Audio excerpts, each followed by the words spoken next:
Extraterrestrial joy, experts study human gratitude practices because they generate happiness. Part 1. The research vessel hung in orbit above Earth, invisible to human detection. Inside, Dr. Vila's hand stared at her screens with growing confusion. The numbers made no sense. She had studied happiness across 47 different species in 12 galaxies. She knew the patterns by heart. Happiness came from comfort, from pleasure, from having needs met and desires fulfilled. It was simple mathematics.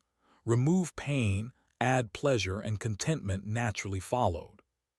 Humans broke every rule. Vila's hand belonged to a species called the. Her people had mastered joy 10,000 years ago. They had built machines that stimulated pleasure centers in the brain. They had eliminated disease, poverty, and death. They had created perfect virtual worlds where every wish came true instantly. They lived in constant bliss, floating through existence in chemically enhanced euphoria.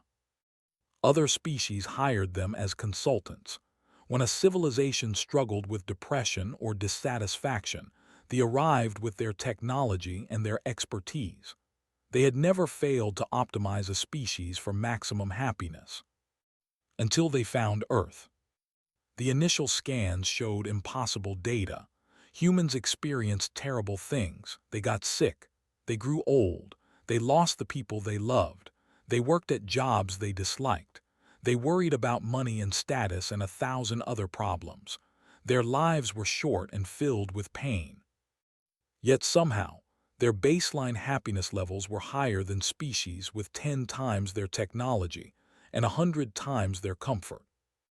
Vila's hand reported the findings to the Happiness Council. The senior researchers dismissed her data as faulty. She ran the scans again. The results remained the same. Humans were happier than they had any right to be. The council authorized a field study. Vila's hand would take physical form, embed herself among humans, and discover their secret. Surely it was some simple neurological quirk that they could identify and replicate. Perhaps humans had naturally enhanced dopamine production. Perhaps their memory systems filtered out negative experiences more efficiently. Perhaps they had stumbled onto some basic chemical compound that elevated mood. Vila's hand materialized in a small town in the northern part of a continent called North America. She chose the form of a young woman in her mid-20s, dressed in the casual clothing that human students wore. The council had selected this location because it was statistically average. Not wealthy, not poor. Not urban, not rural. A perfect place to study typical human behavior. The cold air shocked her when she first stepped outside. They had not experienced physical discomfort in. She had forgotten what it felt like to shiver. For a moment, she considered adjusting her body temperature with her internal systems. Then she decided against it. If she was going to understand humans, she needed to experience what they experienced. She rented a small apartment and enrolled in classes at the local university. Her cover story was simple. She was a graduate student studying psychology. It was not even a lie. She was studying the psychology of happiness, just not for a human institution. The first week, she simply observed. She watched humans go about their daily lives. They rushed to classes and jobs. They complained about the weather and the traffic.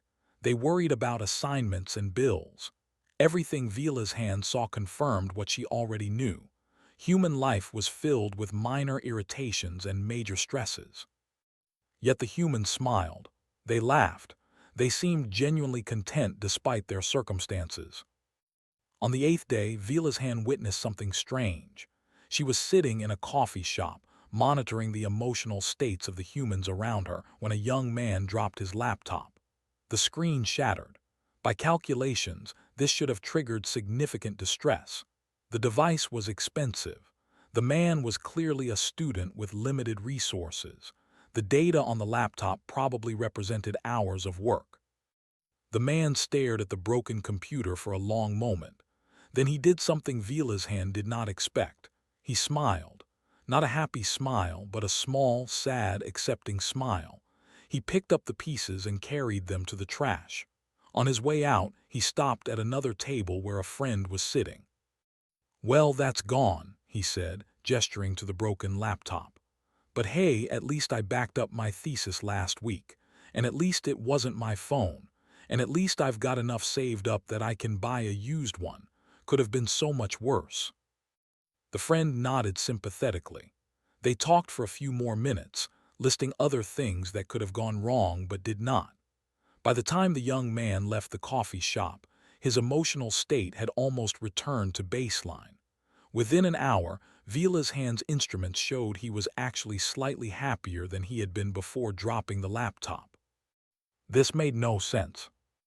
Vila's hand began documenting similar incidents. A woman got a flat tire on her way to work. She called her boss, changed the tire, and arrived an hour late. Instead of dwelling on the inconvenience, she spent her lunch break telling how grateful she was that the tire had not blown out while she was driving on the highway. That could have caused an accident. This was just an inconvenience. An elderly man learned that his doctor appointment would be delayed by 2 weeks. Rather than expressing frustration, he mentioned that this gave him more time to prepare his questions. He also noted that he was lucky to have access to health care at all.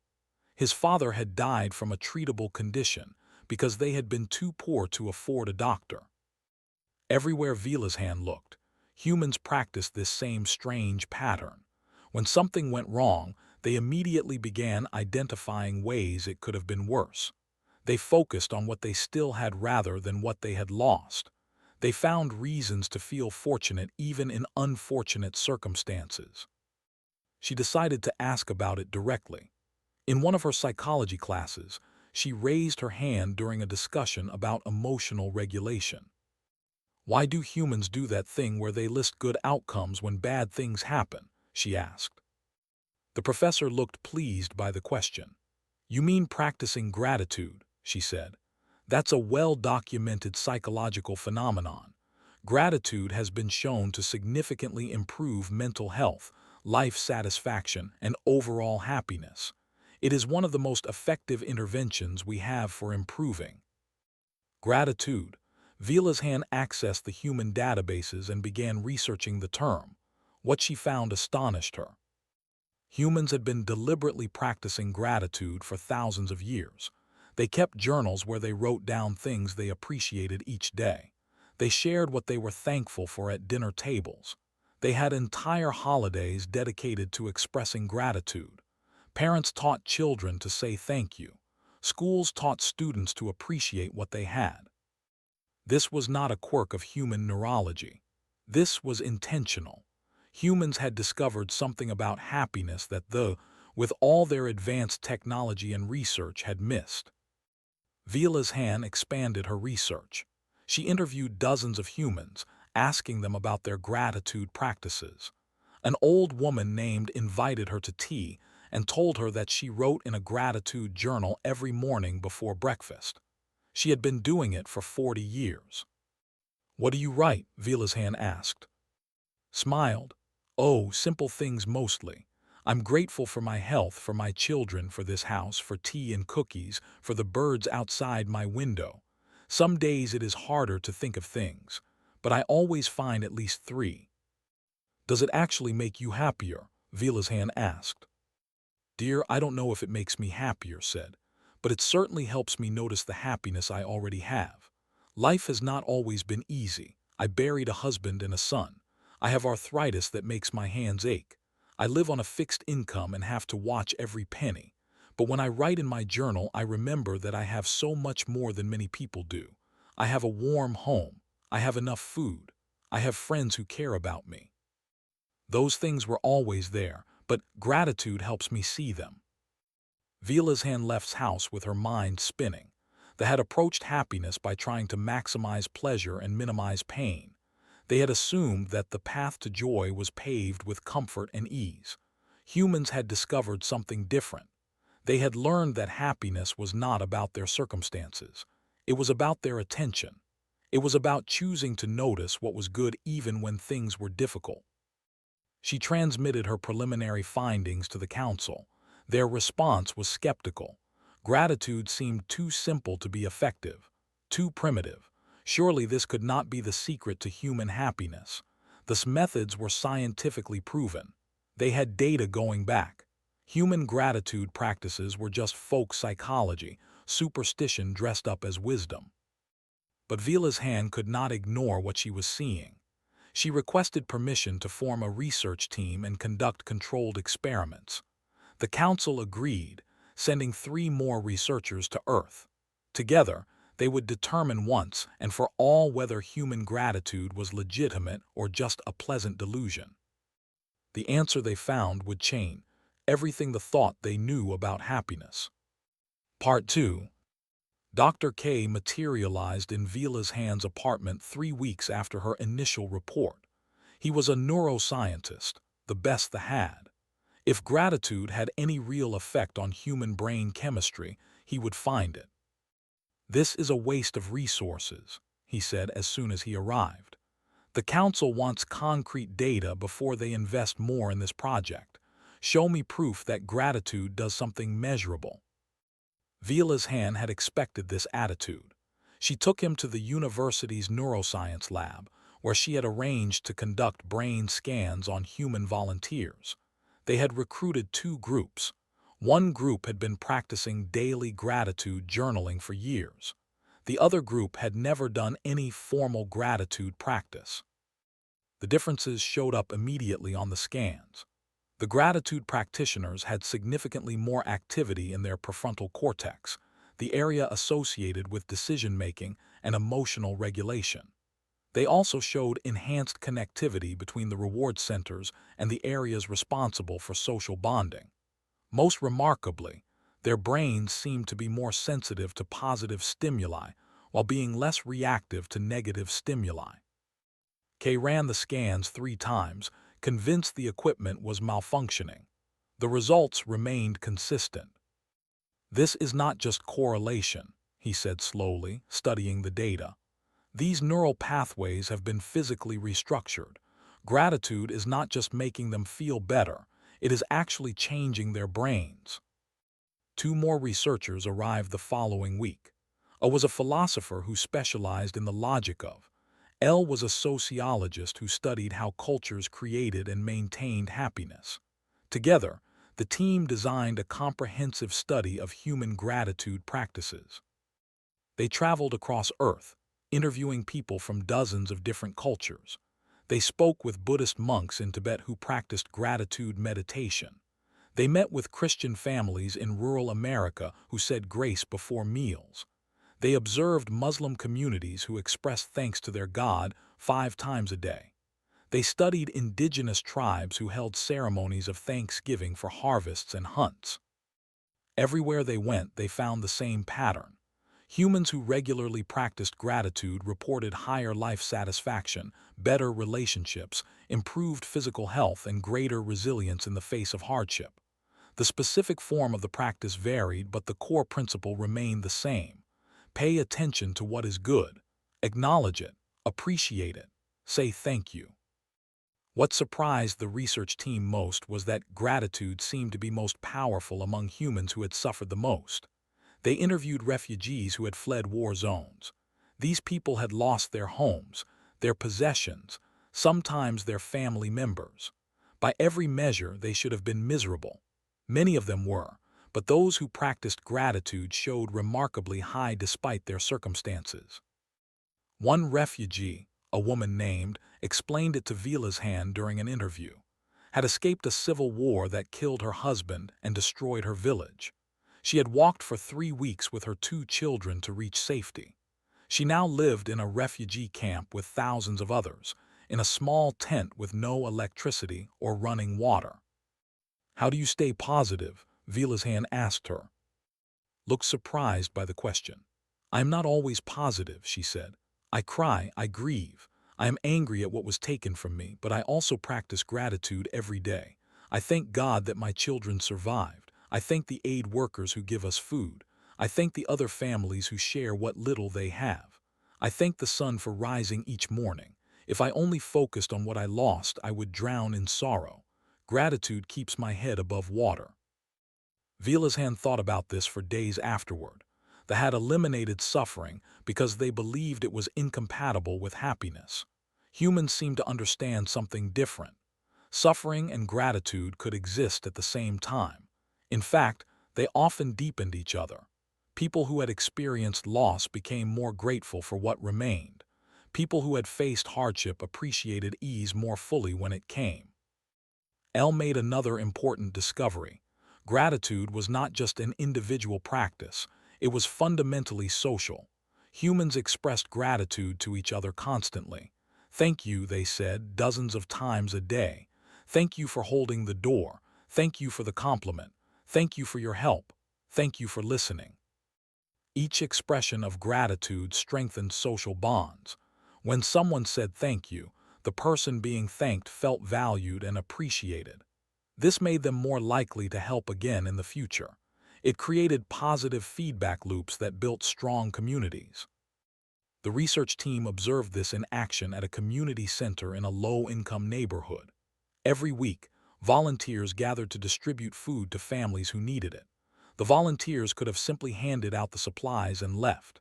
Instead, they took time to chat with each family, to ask about their lives, to listen to their stories. The families, in turn, expressed heartfelt gratitude.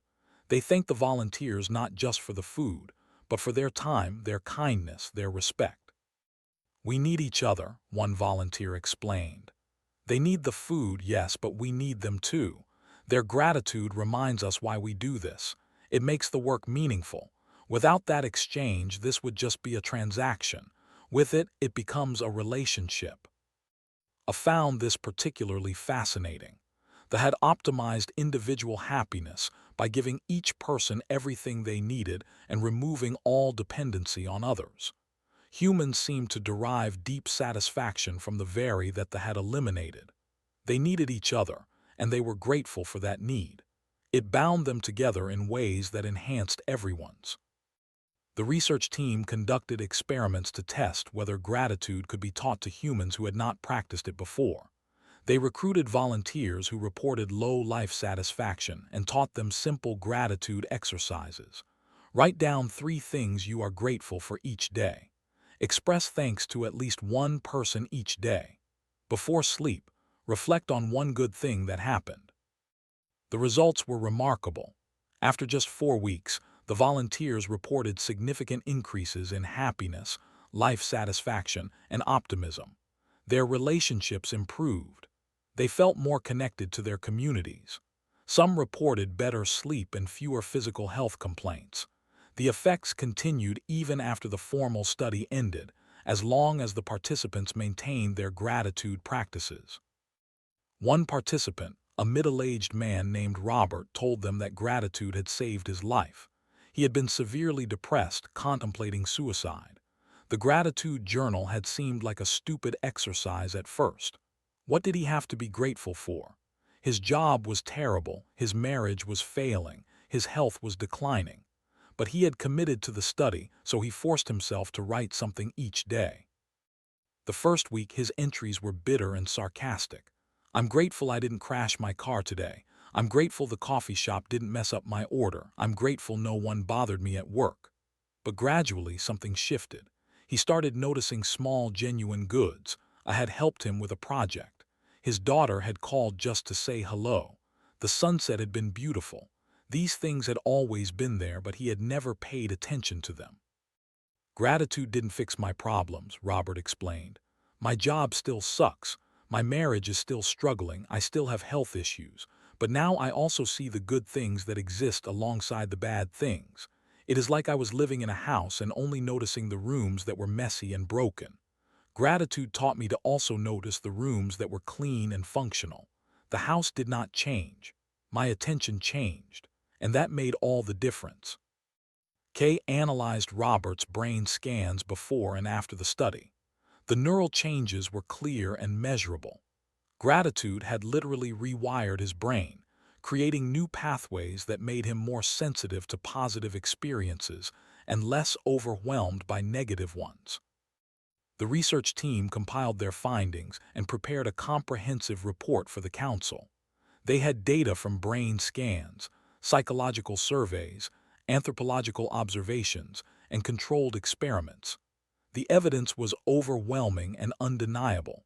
Human gratitude practices were not folk superstition. They were a legitimate and powerful technology for generating sustainable happiness. But Vila's hand worried that data alone would not be convincing enough. The trusted numbers and measurements, but they had spent 10,000 years developing their own methods.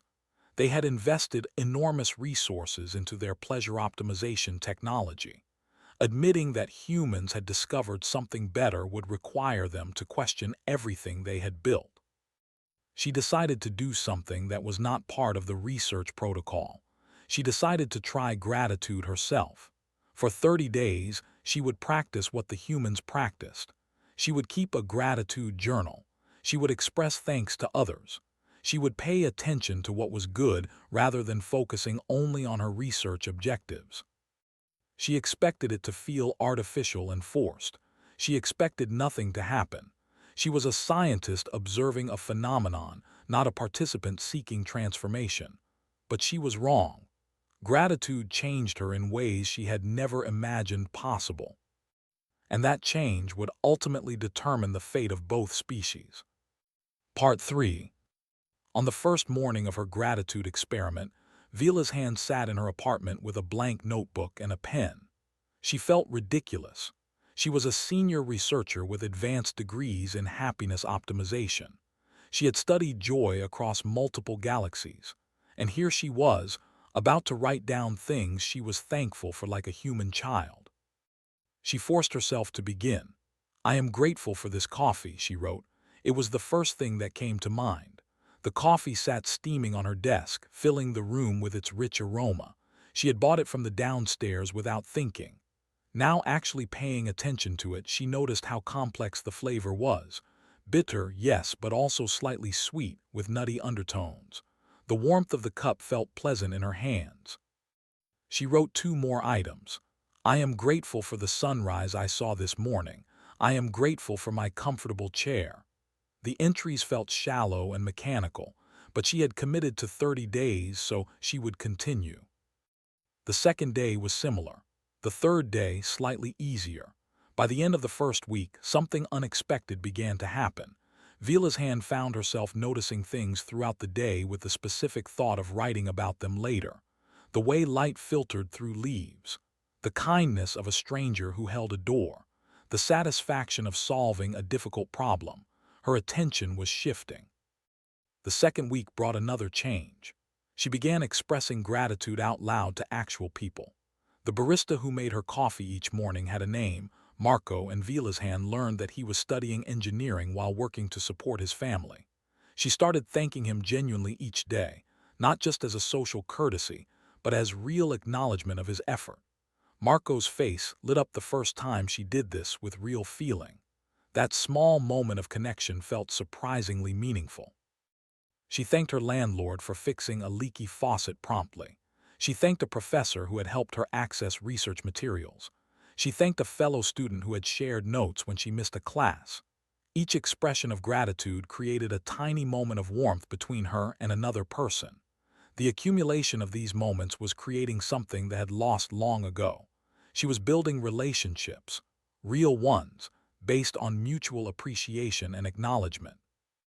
By the third week, Vila's hand realized something profound. She was not just observing human happiness anymore. She was experiencing a form of contentment that her own species had never achieved despite all their technology. It was not the euphoric high of chemically induced pleasure. It was something quieter, deeper, more stable. It was a sense of with existence itself. One evening, she sat in her apartment after a particularly difficult day. Her research equipment had malfunctioned. She had received criticism from the council about her methods. She had a headache and was tired. By standards, this was a bad day that should be fixed immediately with mood enhancers and pleasure stimulation. Instead, she opened her gratitude journal. She wrote, "I am grateful that I know what a headache feels like. My people eliminated physical sensations like this, but in doing so, we lost the appreciation for when our bodies feel good. I am grateful for the criticism because it means the council is engaged with my work. I am grateful for the equipment malfunction, because fixing it taught me something new about how the machines work. I am grateful for tiredness because it means I worked hard today, and soon I will sleep, and that rest will feel wonderful. As she wrote, something shifted inside her. The headache did not go away. The tiredness remained, but her relationship to these experiences changed. They were no longer enemies to be eliminated. They were part of the texture of living, and they made the good moments by contrast. She suddenly understood what had meant weeks ago. Gratitude helped you notice the happiness you already had. Vila's hand had been alive for the equivalent of 70 human years, but she had spent most of that time in a state of chemically maintained bliss that prevented her from noticing anything at all. She had been comfortable but numb. She had been pleased but not connected. She had been content but not truly alive. The 30 days ended, but Vila's hand continued the practice. She could not stop now. Something fundamental had changed in her perception of reality. The lived in carefully controlled environments designed for maximum pleasure. Vila's hand now lived in a chaotic world of weather and traffic and unexpected events, and she found that she preferred it. The unpredictability meant that each good moment felt like a gift rather than an entitlement. She compiled her final report for the council. It included all the data from the research team: brain scans, survey results, experimental outcomes, anthropological observations. But she also included a personal testimony. She described her own experience with gratitude and the transformation it had created in her understanding of happiness. The council's response was swift and harsh. They accused her of losing objectivity. They said she had gone native, a term researchers used when field scientists became too emotionally involved with their subjects. They demanded she return immediately and undergo psychological reconditioning to restore her proper mindset. Vila's hand refused. For the first time in her life, she refused a direct order from the Happiness Council. She sent a message explaining her decision. I have discovered that they have been asking the wrong question for 10,000 years. We asked how to maximize pleasure and eliminate pain. Humans asked how to find meaning and connection within the reality they were given. Our approach led to comfortable isolation. Their approach led to genuine joy. I will not return to a life of numb contentment when I have finally learned what it means to be truly alive. 3 members of her research team made the same choice. K, A, and L all chose to remain on Earth and continue practicing gratitude.